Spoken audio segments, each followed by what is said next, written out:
एक दफ़ा का जिक्र है। वीर और इमली अपने दादाजी के साथ कहीं जा रहे थे कि अचानक वो किसी भूतिया बंगले के सामने गुजरे। उन्होंने महसूस किया कहीं भूतिया आवाज़ें आ रही हैं। डरावनी आवाज़ें सुन के वो तीनों डरने लगे और सोचने लगे कि हम अब कहाँ जाएंगे कि अचानक उनके सामने एक बदसूरत चुड़ैल आ गई। चुड़ैल को देख के दादाजी बोले, वीर बेटा, तुम्हारे पीछे चुड़ैल है, इधर आ जाओ। वीर और इमली दोनों दादाजी के पीछे छुप गए। अब चुड़ैल इन तीनों को बहुत डराने लग जाती है। मैं तुम तीनों को नहीं छोड़ूंगी। मैं तुम तीनों को अपने कैद में रखूंगी और अपने पालतू टाइगर को खिलाऊंगी।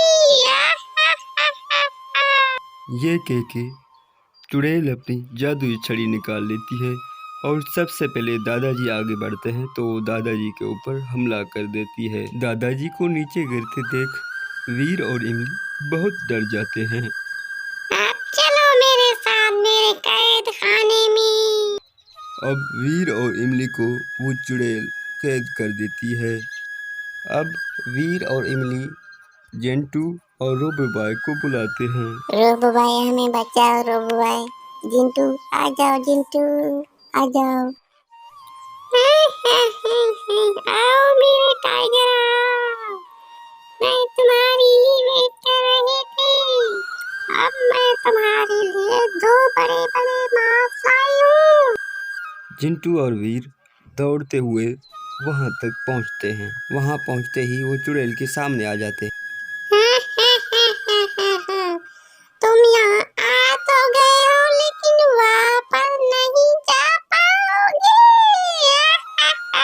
ये कह के वो चुड़ैल जिंटू को एक डॉगी बना देता है, लेकिन उनका जादू रोबोपाई पर कोई असर नहीं करता क्योंकि वो एक रोबोट होता है। यह चुड़ैल बार बार कोशिश करती रही, लेकिन उसका जादू रोबोबाई पर कोई असर नहीं करता। रोबोबाई आक्रामक करता है उसके तरफ हमला करने के लिए, क्योंकि चुड़ैल की नाकाम कोशिशें अभी भी जारी थी। अब रोबोबाई चुड़ैल के ऊपर हमला कर देता है और चुड़ैल नीचे गिर जाती है और ख़त्म हो जाती है।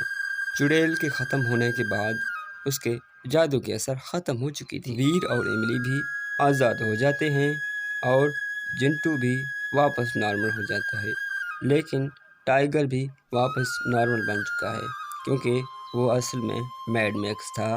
चुड़ैल ने उसको भी जानवर बना दिया था और मैड मैक्स जिंटू और रोबोबाई से कहता है कि मैं आप सबका शुक्रिया अदा करता हूँ क्योंकि आपने मुझे टाइगर से नॉर्मल बना दिया है, क्योंकि मैं आप सबका दुश्मन था पहले।